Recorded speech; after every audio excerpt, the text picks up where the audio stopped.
SSC ও সমমান পরীক্ষার form পূরণের সময়সীমা আরও বাড়ানো হয়েছে। তবে এবার নির্ধারিত ফির সঙ্গে বিলম্ব ফি বা জরিমানা গুনতে হবে শিক্ষার্থীদের।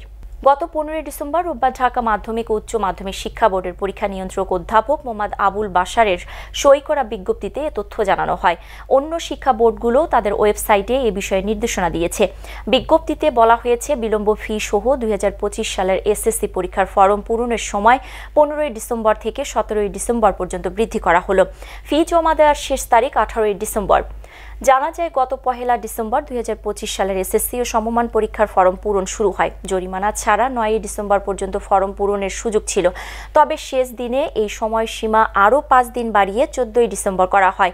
এবার জরিমানা সহ 3 দিন সময় বাড়ানো হলো। এদিকে শিক্ষা প্রতিষ্ঠানে শিক্ষার্থীদের কাছ থেকে বিলম্ব ফি নিতে পারবে সর্বোচ্চ 100 টাকা। এছাড়া এসএসসি পরীক্ষা যখনই হোক না কেন, নবম ও দশম শ্রেণী মিলিয়ে শিক্ষার্থীদের কাছ থেকে 24 মাসের বেশি সময়ের বেতন ও সেশন চার্জ নেওয়া যাবে না।